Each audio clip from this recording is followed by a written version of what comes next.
Hello students, welcome to the mathematics club. Rahul Pratap sir here. आज Euclid division lemma का तीसरा lecture है। Let's start. Number system unit चल रही है हमारी। Euclid division lemma topic continue है। जो बच्चे आज पहली बार वीडियो देख रहे हैं वो नीचे प्लेलिस्ट में जाके शुरुआत की 2 वीडियो देख सकते हैं। आज के सबसे पहला क्वेश्चन ये है कि शो करिए कोई से भी पॉजिटिव इंटीजर का स्क्वायर, किसी भी पॉजिटिव इंटीजर का स्क्वायर, किसी भी पॉजिटिव इंटीजर का स्क्वायर किस फॉर्म में होगा? या तो 3m की फॉर्म में होगा या फिर 3m प्लस 1 की फॉर्म में होगा। सबसे पहला क्वेश्चन क्या है, हमें शो करना है कि किसी भी पॉजिटिव इंटीजर का स्क्वायर किस फॉर्म में होगा, या तो 3m की फॉर्म में होगा या फिर 3m प्लस 1 की फॉर्म में होगा। तो जैसा मैंने कल बताया था, जनरल स्टेटमेंट, ये सब क्या होते हैं? जनरल स्टेटमेंट होते हैं। 3m और 3m प्लस 1 की फॉर्म में होना चाहिए किसी भी पॉजिटिव इंटीजर का स्क्वायर। पॉजिटिव इंटीजर और फिर उनका भी क्या करना है? स्क्वायर। क्या स्टेप बताए थे? सबसे पहले पॉजिटिव इंटीजर का जनरल स्टेटमेंट निकालो। जिस फॉर्म में वो आपको निकालने के लिए बोले आप उसी फॉर्म में पॉजिटिव इंटीजर निकाला करो। इस फॉर्म में 3 का मल्टीपल m है, यहां पे भी 3 का मल्टीपल है, 1 ऐड हो रहा है, तो हम भी अपना पॉजिटिव इंटीजर किसका मल्टीपल लेंगे? 3 का।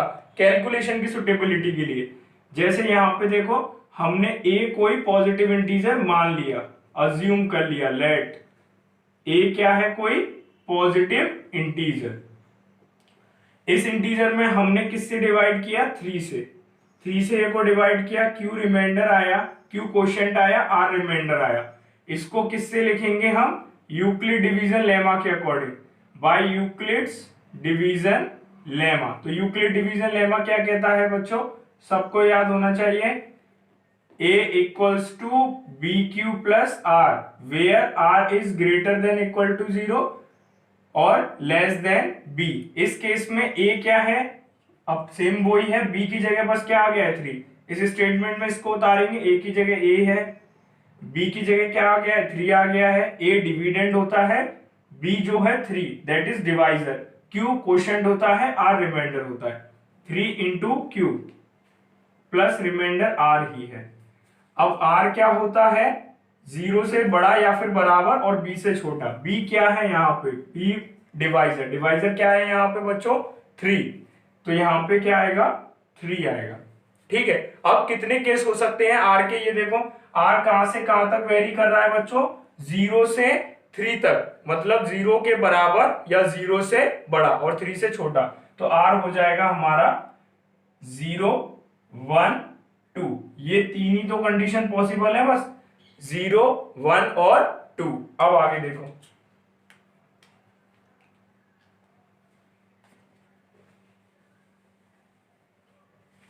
तो कितने पॉजिटिव इंटीजर आए यहां पे देखो। सबसे पहला a इक्वल्स टू, यहां पे रिप्लेस करेंगे, ये स्टेटमेंट आया a equals to 3q plus r, तो a equals to 3q plus r। r कितना है बच्चों? 3 केस है, या तो 0 होगा या फिर 1 होगा या फिर 2 होगा। सबसे पहला केस लेते हैं, केस 1, जब r हम कितना मानेंगे? 0।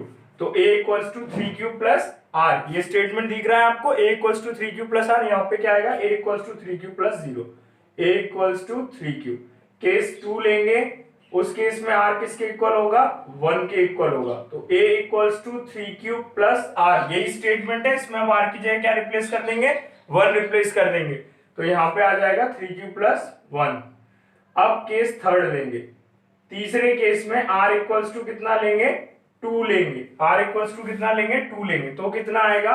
a equals to 3q plus 2। तो 3 पॉजिटिव इंटीजर आ गए। कितने? 3 पॉजिटिव इंटीजर।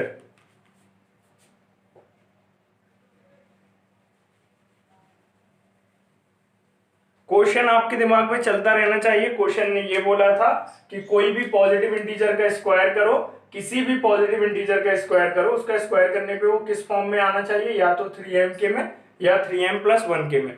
तो सबसे पहले हमने पॉजिटिव इंटीजर निकाल लिए। सबसे पहला पॉजिटिव इंटीजर क्या है अपना बच्चों? 3q, a equals to 3q। दूसरा पॉजिटिव इंटीजर क्या है? a equals to 3q plus 1। तीसरा पॉजिटिव इंटीजर क्या आया? a equals to 3q plus 2, ये जनरल स्टेटमेंट में आ गया। अब इन पॉजिटिव इंटीजर्स का क्या करेंगे, स्क्वायर करेंगे। तो इधर देखो, सबसे पहला वाला a equals to 3q, a 3q के बराबर है। a क्या है, पॉजिटिव इंटीजर, इसका क्या करना है, स्क्वायर करना है। तो both side square, squaring on both side, a square equals to 3q का square, a square equals to 3 का स्क्वायर 9, q का स्क्वायर q स्क्वायर। ठीक है, अब यहां पे ध्यान से देखो, ये तो हो गया पॉजिटिव इंटीजर का स्क्वायर। अब यहां पे हम 3 कॉमन ले सकते हैं, 3 कॉमन ले लिया तो 3 का 9 में डिवाइड करो, कितना आएगा 3q square, a square equals to 3q square को हमने यहां पे m लिख दिया।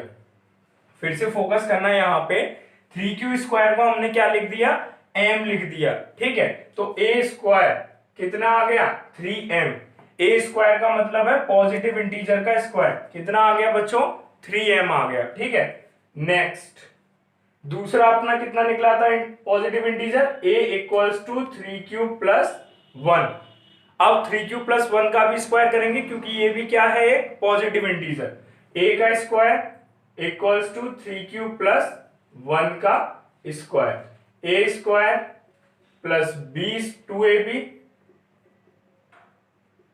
Plus b square equals to 9q square, 2 3 जा 6q प्लस 1 का स्क्वायर 1। यहां पे क्या है a square, a square equals to, इस पूरे में से क्या कॉमन आ रहा है बच्चों, 3 कॉमन आ रहा है, 3q स्क्वायर प्लस 3 से 6q का डिवाइड किया 2q प्लस 1। a क्या है पॉजिटिव इंटीजर, उसका क्या आ गया स्क्वायर आ गया। 3 के साथ ये मल्टीप्लाई में इस पूरे को m लिख सकते हैं यहां पे, और यहां पे आ जाएगा 3m प्लस 1। तो a स्क्वायर किसके इक्वल आ गया, 3m प्लस 1 के इक्वल आ गया। किसके इक्वल आ गया, 3m प्लस 1 के इक्वल आ गया। नेक्स्ट केस लेते हैं, तीसरा केस। तीसरे केस में हमारा पॉजिटिव इंटीजर कितना है 3q प्लस 2।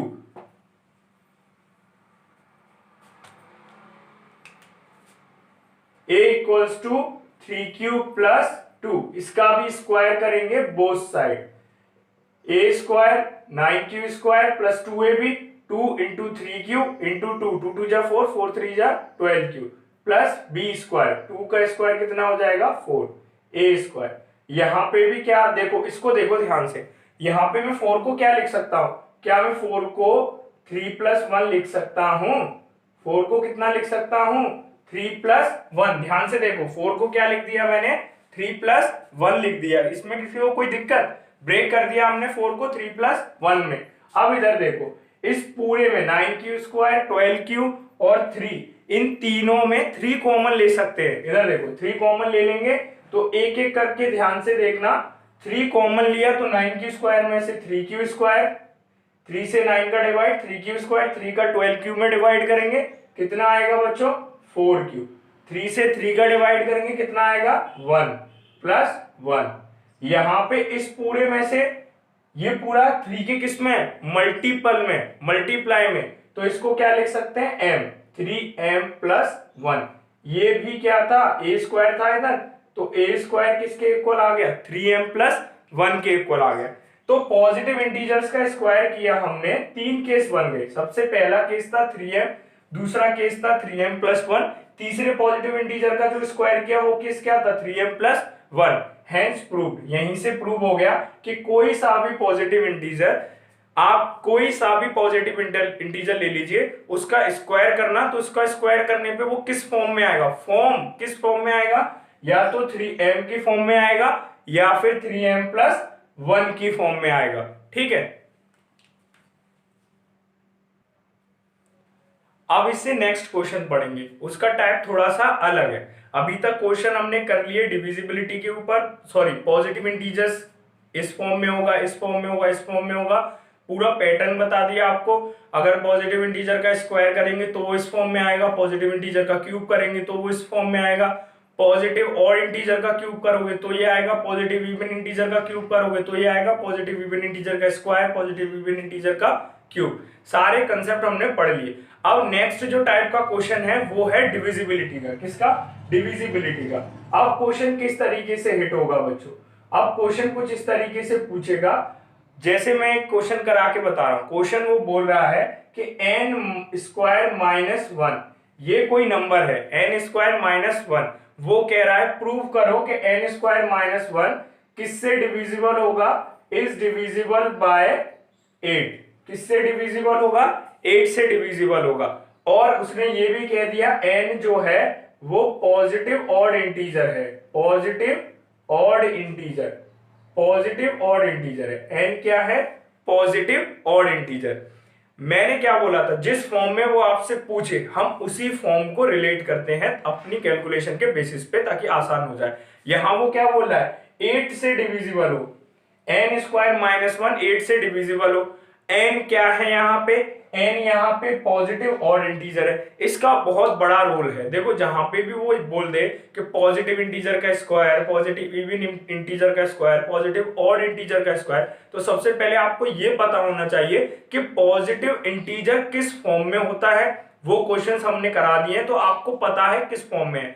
फिर आपको ये पता होना चाहिए कि वो किससे डिविजिबल पूछ रहा है या किस फॉर्म में कन्वर्ट करने की बोल रहा है। वो बोल रहा है 8 से डिविजिबल हो, तो पॉजिटिव इंटीजर हम ऐसा लेंगे जो 8 के ऑलरेडी मल्टीपल में हो। वो क्या था पॉजिटिव इंटीजर, 4 थे, 4 ऑलरेडी किससे 8 का क्या होता है, फैक्टर होता है, तो उसको लेंगे, उसका स्क्वायर यहां पे करेंगे तो वो ज्यादा आसान पड़ेगा।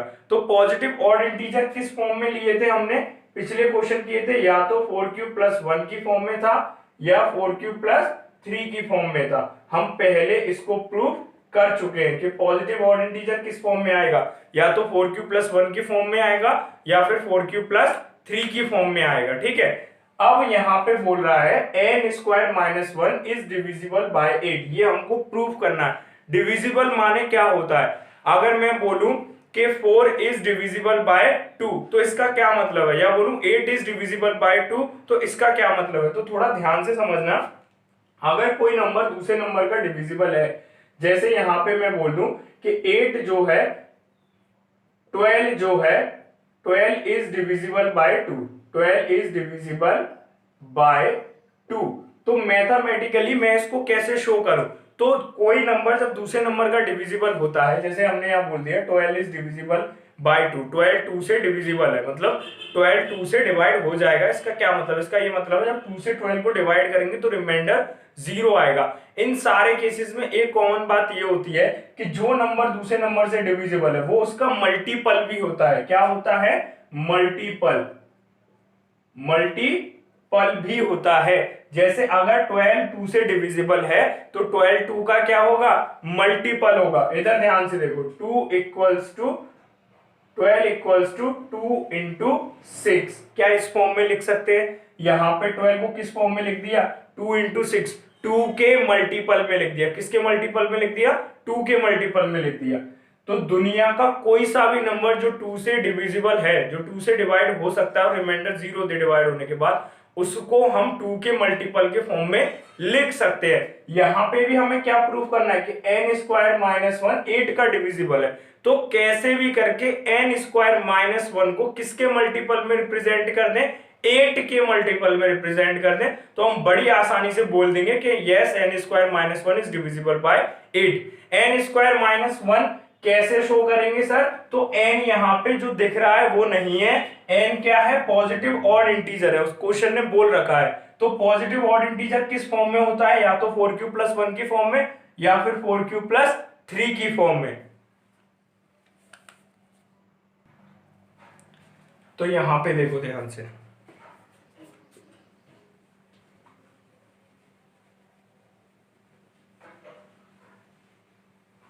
पहले n स्क्वायर माइनस वन पे थोड़ा ध्यान दो। तो n स्क्वायर माइनस वन जो दिख रहा है वो नहीं है, हमें पता है कि इस इक्वेशन में n क्या है, positive odd integer, odd integer. और पॉजिटिव ऑड इंटीजर किस फॉर्म में होता है, या तो 4³ प्लस 1 या फिर 4³ प्लस 3। अब इन वैल्यूज को इसमें पुट करेंगे, किसमें, n स्क्वायर माइनस वन में। n की जगह क्या रखेंगे, 4³ प्लस 1 रखेंगे एक बार, और दूसरा केस क्या बनेगा, जब n की जगह क्या पुट करेंगे, 4³ प्लस 3 पुट करेंगे। अब इधर देखो, केस 1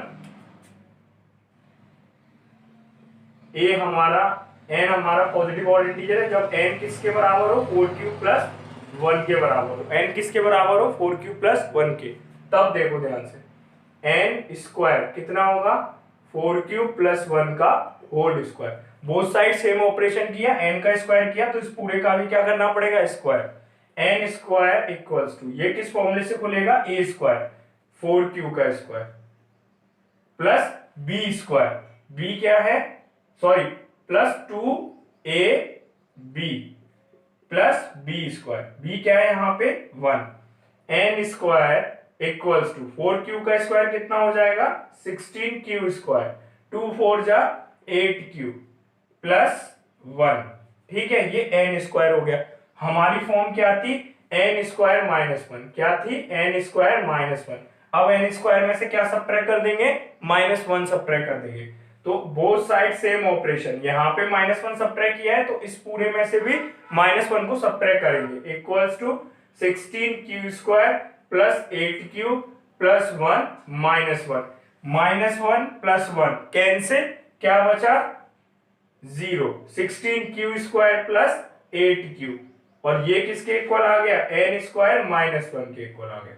किसके इक्वल आ गया बच्चों n स्क्वायर -1 के इक्वल आ गया। कितना 16q स्क्वायर प्लस 8q। अब इधर ध्यान से देखो n square -1 equals to 16q square plus 8q, इन दोनों में से 8 कॉमन ले सकते हैं तो यहाँ पे 8 ले लिया बाहर कॉमन। कितना बचा यहाँ पे 8 से 16 का डिवाइड किया 2q स्क्वायर कितना बचा 2q स्क्वायर प्लस यहाँ पे 8q को 8 से डिवाइड किया कितना बचा q बचा सिर्फ। तो ये पूरा एक्सप्रेशन किसके मल्टीपल में आ गया 8 के मल्टीपल में आ गया 8 के मल्टीपल में। तो n स्क्वायर -1 इक्वल्स टू इस पूरे को m लिख दे, 8 के मल्टीपल में है n स्क्वायर -1। अगर कोई नंबर जिस नंबर से डिविजिबल है उसके मल्टीपल में भी तो होगा, अभी बताया था से 12 अगर 2 से डिविजिबल है तो 12 2 के मल्टीपल में होगा, कितना आया था 2 × 6।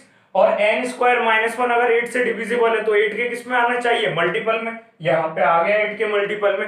पहले केस में क्या हो गया प्रूव्ड हो गया कि 8 is divisible by 8, 8 is divisible by 8।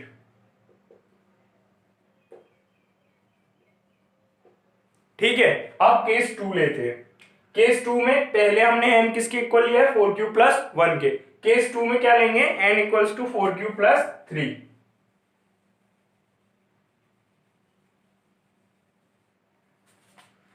n equals to 4q plus 3, ये हो गया हमारा केस 2।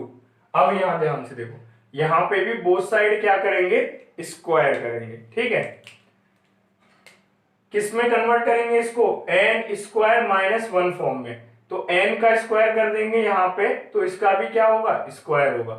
4q का स्क्वायर कितना होगा 16q स्क्वायर 2ab 2 × 4q × 3।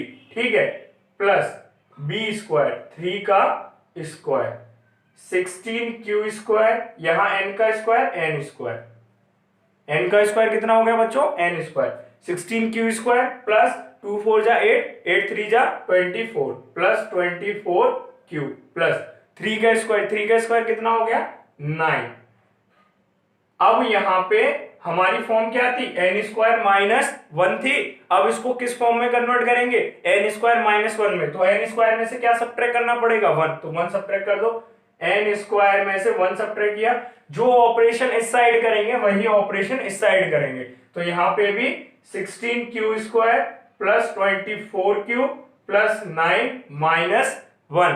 अब यहां ध्यान से देखो n square -1 is equal to 16q square plus 24q plus 8। ठीक है, अब इस पूरे को ध्यान से देखो, इसमें से भी क्या कॉमन आ रहा है बच्चों 8 बाहर ले सकते हैं। तो n स्क्वायर -1 इक्वल्स टू ध्यान से देखो 16q स्क्वायर को जब 8 से डिवाइड करेंगे तो कितना बचेगा 2q स्क्वायर प्लस 24q को 8 से डिवाइड करेंगे कितना बचेगा 3q प्लस 8 को 8 से डिवाइड करेंगे कितना बचेगा 1।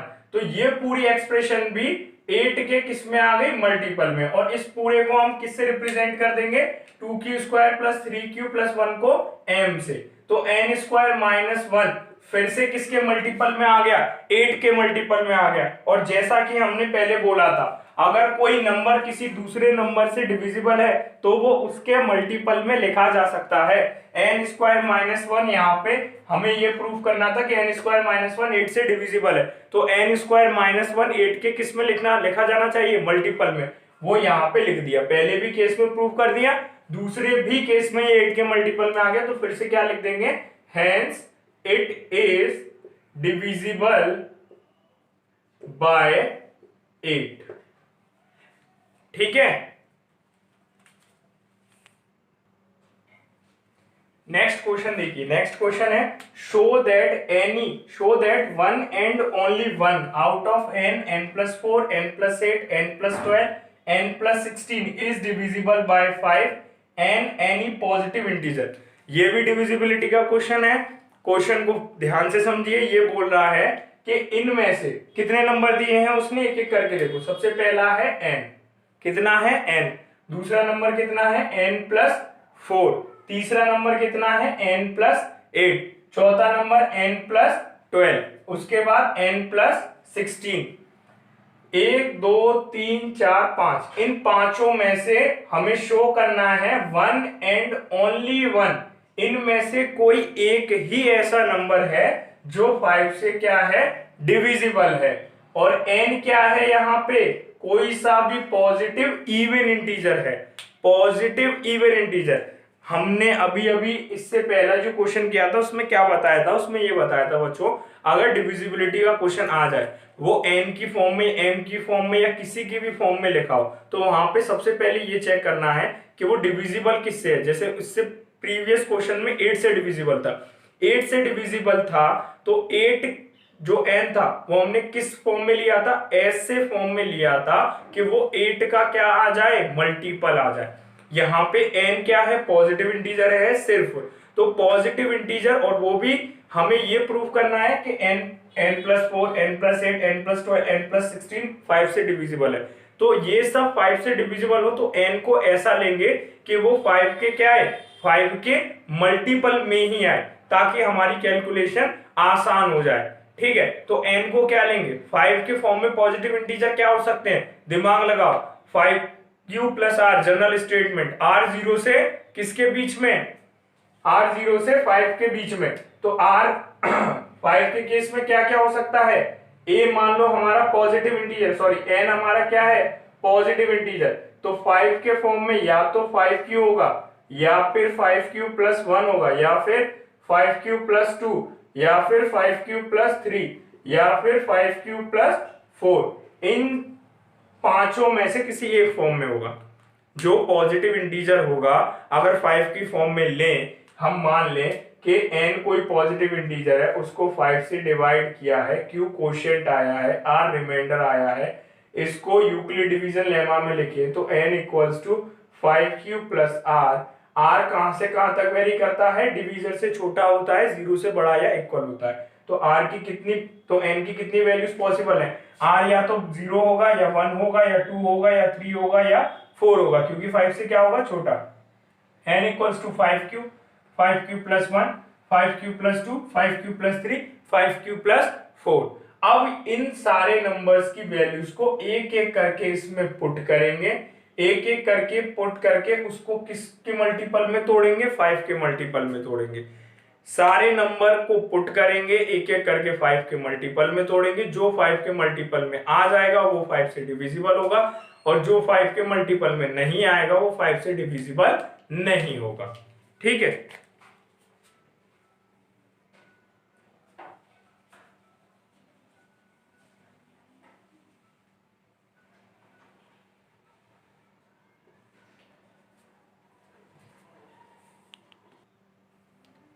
तो इस क्वेश्चन को हम 1 बाय 1 करके सॉल्व कर लेंगे। थोड़ा लेंथी क्वेश्चन है, आप लोग ट्राई करना, नहीं आए तो कमेंट में मुझको बता देना, मैं नेक्स्ट सेशन में करा दूंगा। अब थोड़ा आगे बढ़ते हैं। तो जितने भी पॉसिबल क्वेश्चंस हो सकते थे यूक्लिड डिवीजन लेमा में वो हमने कर लिए। अब हम सीखेंगे Euclid division algorithm. Euclid's division algorithm, Euclid division algorithm क्या होती है सर? यूक्लिड डिवीजन लेमा और एल्गोरिथम सेम ही तो नहीं होती? नहीं, ये सेम नहीं होती। देखो, लेमा और एल्गोरिथम दोनों वर्ड में डिफरेंस समझो, लेमा में और एल्गोरिथम में। लेमा का मतलब होता है प्रूवन स्टेटमेंट, प्रूवन स्टेटमेंट जो पहले से ही प्रूव्ड है और उसका हम यूज करें टू प्रूव अनदर वर्ड।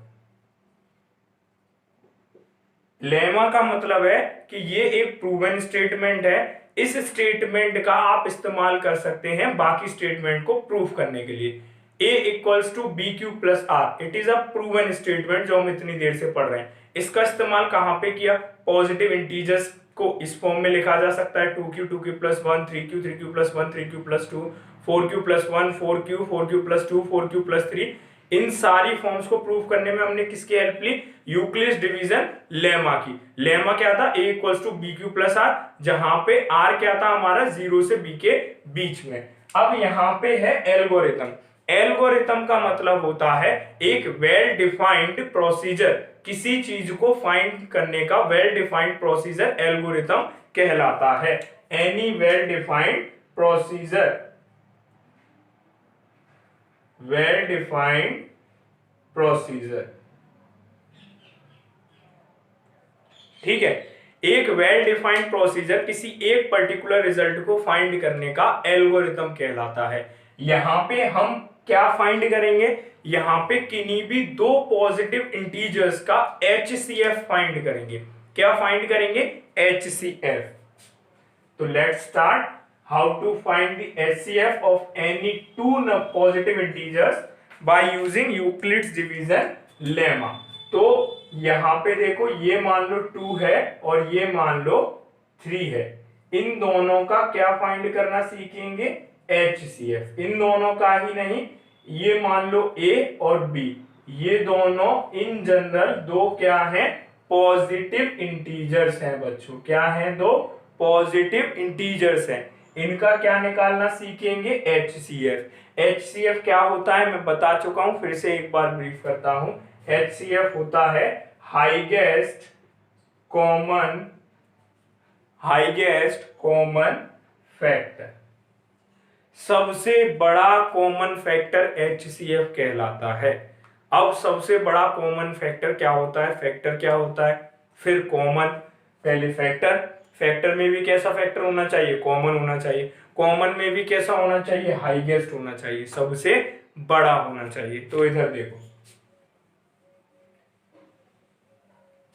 दो नंबर लिए थे, बड़े छोटे नंबर लिए थे ताकि आसानी से समझ आ जाए। एक लिया था 2 और एक लिया था 3।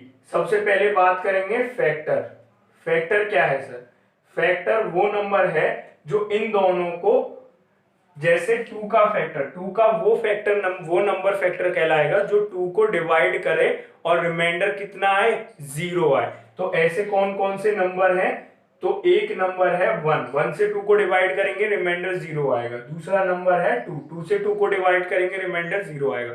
3 से 2 को डिवाइड करेंगे क्या? नहीं, रिमाइंडर 0 नहीं आएगा। आगे बढ़ते हैं। 3 के लिए कौन कौन से? 1 से डिवाइड करेंगे पूरा कट जाएगा, पूरा कटने का मतलब रिमाइंडर 0 आएगा। एक आगे बढ़ेंगे, क्या 2 से 3 डिवाइड होगा, लेकिन रिमाइंडर 0 नहीं आएगा, तो ये इसका फैक्टर नहीं है। फिर आगे बढ़ेंगे, यहां आया 3 से 3 को डिवाइड करेंगे तो रिमाइंडर कितना आएगा? 0 आएगा। अब आगे बढ़ेंगे, क्या 4 से 3 को डिवाइड करेंगे? कर सकते, लेकिन रिमाइंडर 0 नहीं आएगा। एग्जैक्टली डिवाइड नहीं होगा, एग्जैक्टली डिवाइड नहीं होगा, यहां पे कहने का ये मतलब है एग्जैक्टली डिवाइड नहीं होगा। अब इधर देखो, ये कुछ बेसिक चीजें हैं जो मैं आपको जूम करके यहां पे बताता हूं। ए से और बी दो पॉजिटिव इंटीजर लिए, ये मान लो अभी हम इसी पे बात कर रहे हैं, ए कोई पॉजिटिव इंटीजर है। इस पॉजिटिव इंटीजर को आपने किसी दूसरे पॉजिटिव इंटीजर से डिवाइड किया, मान लो बी से। क्वोशिएंट क्यू आया, रिमाइंडर आर आया। यूक्लिड डिवीजन एल्गोरिथम क्या थी? A equals to B Q plus are, जहां पे ए और बी क्या थे? Positive integer. क्या थे? Positive integer. क्यू और आर क्या बोले थे? Whole number. यहां पे आर 0 हो सकता है, r क्या हो सकता है 0, यहाँ पे q0 नहीं हो सकता है, q0 नहीं हो सकता है। खैर ये इतनी आप लोगों के लिए ध्यान देने वाली बात नहीं है, लेकिन जो मेन डिफरेंस है वो यही है, यूक्लिड डिवीजन एल्गोरिथम में q0 नहीं हो सकता है, क्वोशिएंट 0 नहीं हो सकता है। यही डिफरेंस है किसके बीच में, यूक्लिड डिवीजन लेमा और यूक्लिड डिवीजन एल्गोरिथम के बेसिस पे। बच्चों जब आप इसको हायर क्लासेस में पढ़ोगे तो इन स्टेटमेंट्स का मतलब आपको बड़े अच्छे से समझ में आएगा, लेकिन आप लोगों को बेसिक पता होना चाहिए कि क्या मेन डिफरेंस होता है यूक्लिड डिवीजन लेमा और एल्गोरिथम में। यही होता है कि यूक्लिड डिवीजन लेमा में q0 हो सकता है, लेकिन यूक्लिड डिवीजन एल्गोरिथम में q0 नहीं हो सकता। It is the biggest difference between the Euclid division lemma and algorithm. ठीक है, अब इधर देखो, हम क्या फाइंड कर रहे थे, HCF। ठीक है सर, फैक्टर्स आ गए। आपने जो HCF की फुल फॉर्म बताई थी वो क्या बताई थी, हाईएस्ट कॉमन फैक्टर। एक तो फैक्टर हो, फैक्टर भी कैसा हो, कॉमन। तो पहले 2 के 2 फैक्टर हैं 1 और 2, 3 के 2 फैक्टर हैं 1 और 3। इन दोनों फैक्टर में कॉमन क्या है, एक ही फैक्टर कॉमन है दोनों में, 1 1 इसका भी फैक्टर है इसका भी फैक्टर है, तो ये हो गया कॉमन फैक्टर। क्या इसके अलावा कोई और कॉमन फैक्टर है, नहीं है कॉमन फैक्टर। जब इसके अलावा कोई और कॉमन फैक्टर है ही नहीं, तो यही क्या कहलाएगा, इसका हाईएस्ट कॉमन फैक्टर। यही सबसे बड़ा नंबर है जो इन दोनों को एक साथ डिवाइड कर सकता है। यही सबसे बड़ा नेचुरल नंबर है जो इन दोनों को एक साथ डिवाइड कर सकता है। समझ गए, जो इन दोनों को एक साथ क्या कर सकता है, डिवाइड कर सकता है।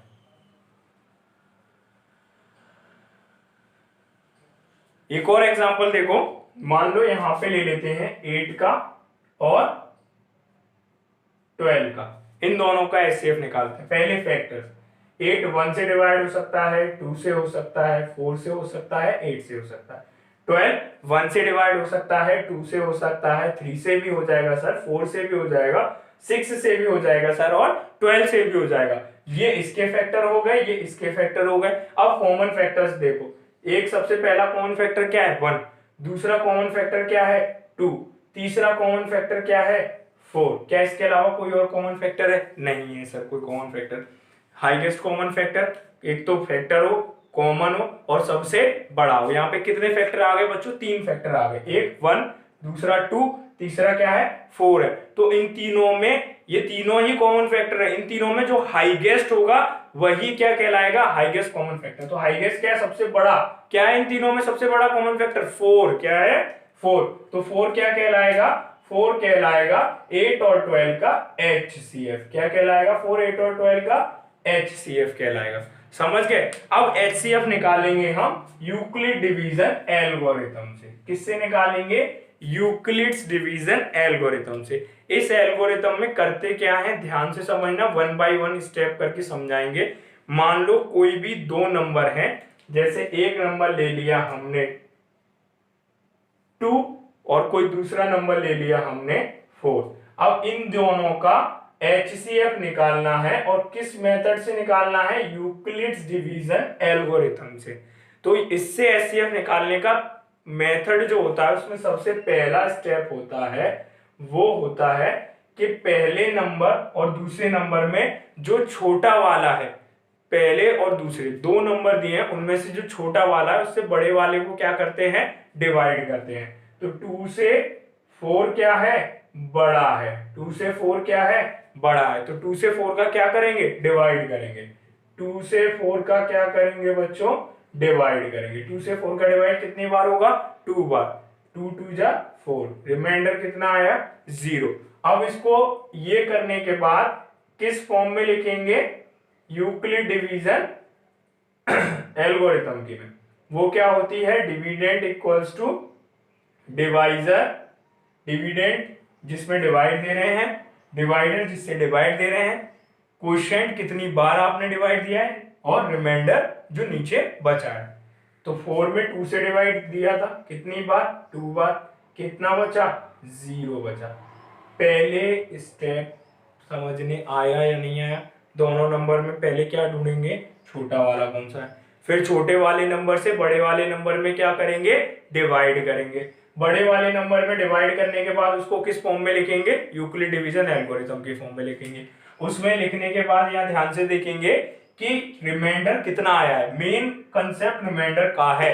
अगर पहले ही स्टेप में रिमाइंडर 0 आ जाए, अगर पहले ही स्टेप में रिमाइंडर 0 आ जाए तो एचसीएफ क्या होगा? एचसीएफ होगा आपका डिवाइजर। एचसीएफ क्या होगा आपका? डिवाइजर। वो छोटा वाला नंबर क्या कहलाएगा? एचसीएफ। 2 और 4 को डिवाइड किया 2 से 4 का, तो पहले ही स्टेप में क्या आ गया हमारा? रिमाइंडर 0। पहले ही स्टेप में अगर रिमाइंडर 0 आ जाए तो एचसीएफ क्या होगा? डिवाइजर, दैट इज छोटा वाला नंबर। तो इन दोनों में एचसीएफ क्या हो गया? 2 हो गया। कितना हो गया इन दोनों में एचसीएफ? 2। समझ में आया? Next step. अब ये देखो, पहले स्टेप में अगर रिमाइंडर 0 आ जाए तो वहीं पे रुक जाएंगे, हमारा क्वेश्चन सॉल्व हो गया। जो डिवाइजर है वही क्या कहलाएगा? एचसीएफ। लेकिन अगर पहले स्टेप में 0 ना आए, जैसे हम लेते हैं नेक्स्ट एग्जांपल, एचसीएफ निकालना है आपको 15 का और 17 का, इन दोनों का क्या निकालना है? एचसीएफ। स्टेप 1 हमने क्या बताया था? स्टेप 1 क्या था कि दो नंबर में से ये देखेंगे छोटा वाला कौन सा, इनमें छोटा वाला कौन सा नंबर है? 15। 15 इज लेस देन 17। ठीक है। अब जो छोटा वाला होगा उससे बड़े वाले नंबर में क्या करेंगे? डिवाइड करेंगे। यहां पे डिवाइड किया 15 का 17 से, तो 15 बन जा 15। कितना रिमाइंडर आया? 2 आया। फिर हमने क्या बोला था, इसको किस फॉर्म में लिखेंगे? यूक्लिड डिवीजन अपनी जो फॉर्म थी उसी में। तो 17 equals to dividend equals to divisor, that is 15 divisor जिसे डिवाइड कर रहे हैं, कोशेंट कितनी बार किया है, प्लस रिमाइंडर। रिमाइंडर कितना आया है? 2 आया है। अब यहाँ पे पहले क्वेश्चन का जब 2 और 4 था तो वहां रिमाइंडर पहले ही स्टेप में 0 आ गया था। यहाँ पे रिमाइंडर पहले ही स्टेप में 0 नहीं आया है। अब क्या करेंगे सर? अब जो नेक्स्ट स्टेप होगा वो सबसे ज्यादा इंपॉर्टेंट है। नेक्स्ट स्टेप में जो इस स्टेप में आपका डिवाइजर है, मैं बड़े धीरे धीरे बोल रहा हूं, ध्यान से समझना। पहले स्टेप में जो आपका डिवाइजर है, अगले स्टेप में वो बन जाएगा डिविडेंड। डिवाइजर क्या बन जाएगा सर? डिविडेंड बन जाएगा। समझे स्टूडेंट? डिवाइडर क्या बन जाएगा? डिविडेंड। रिमाइंडर जो था आपका वो अगले स्टेप में, रिमाइंडर जो था पहले स्टेप में वो अगले स्टेप में क्या बन जाएगा? कोशेंट बन जाएगा। क्या बन जाएगा? कोशेंट बन जाएगा। ये होगा स्टेप 2। अब इधर देखो, 2 जो रिमाइंडर था पहले स्टेप में वो अगले स्टेप में क्या बन गया? सॉरी, डिवाइजर बन जाएगा। क्या बन जाएगा? डिवाइजर। मैंने कोशेंट बोल दिया गलती से, रिमाइंडर क्या बन जाएगा? डिवाइजर। 2 जो रिमाइंडर था वो अगले स्टेप में बन गया डिवाइजर।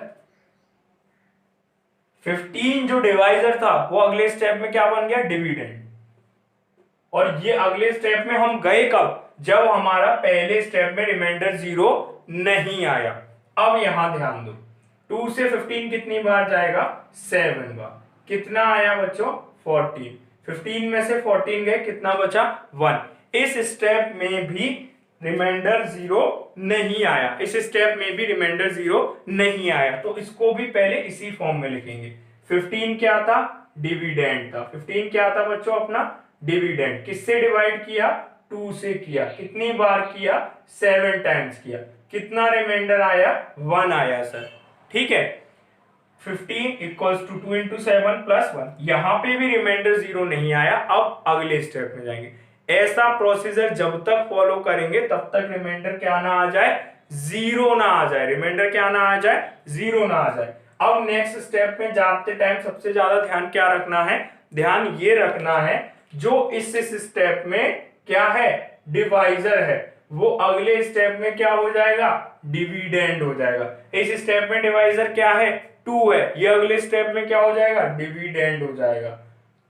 इस स्टेप में जो रिमाइंडर है वो अगले स्टेप में क्या हो जाएगा? डिवाइजर हो जाएगा। रिमाइंडर क्या है? 1, वो क्या हो गया? डिवाइजर।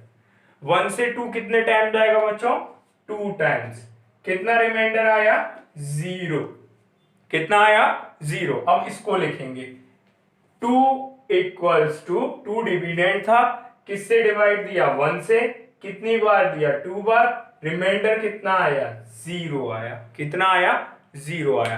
अब यहां सबसे ज्यादा ध्यान देने वाली बात यह है कि जिस केस में रिमाइंडर जीरो आ जाए, जिस भी केस में रिमाइंडर कितना आ जाए बच्चों, जीरो आ जाए, उसी केस का डिवाइजर HCF कहलाएगा। क्या कहलाएगा? HCF। तो इस केस में डिवाइजर क्या है हमारा? 1। तो डिवाइजर क्या है? 1। तो वही क्या कहलाएगा? HCF। HCF equals to 1। HCF equals to 1। ये प्रोसेस ऐसे ही चलता रहता। अगर यहां पे भी रिमाइंडर जीरो ना आया होता तो ये प्रोसेस भी ऐसे ही कंटिन्यू रहता। तो ये पूरा प्रोसेस आपके समझ में आ गया। किसी भी दो इंटीजर का पॉजिटिव इंटीजर निकालें, किसी भी दो पॉजिटिव इंटीजर का HCF निकालेंगे तो क्या करेंगे? सबसे पहले छोटे वाला नंबर लेंगे, उसको बड़े वाले नंबर में डिवाइड करेंगे। पहले ही स्टेप में रिमाइंडर जीरो आ जाए तो जो छोटा वाला नंबर दैट इज डिवीजर वही HCF होगा। अगर ऐसा ना हो तो अगले स्टेप में जाएंगे तो डिवीजर जो होगा जिससे डिवाइड किया है वो ही क्या बन जाएगा? डिविडेंड। और जो रिमाइंडर आया है वो क्या बन जाएगा? डिवाइजर। और ये स्टेप कब तक फॉलो करते जाएंगे? ये स्टेप जब तक फॉलो करते जाएंगे जब तक रिमाइंडर जीरो नहीं आ जाता। और जिस केस में रिमाइंडर जीरो आ जाएगा उस ही केस का डिवाइजर क्या कहलाएगा? HCF कहलाएगा। क्या कहलाएगा बच्चों? HCF। आज के लिए इतना ही। Euclid division algorithm next session में कंटिन्यू करेंगे। जो बच्चे पहली बार चैनल पे आए हैं वो प्लेलिस्ट में जाके शुरुआत की वीडियोस देख सकते हैं। चैनल को नीचे जाके सब्सक्राइब और लाइक करना मत भूलना ताकि वीडियोस की नोटिफिकेशन आप पे कंटिन्यूअसली आती रहे। Thank you so much.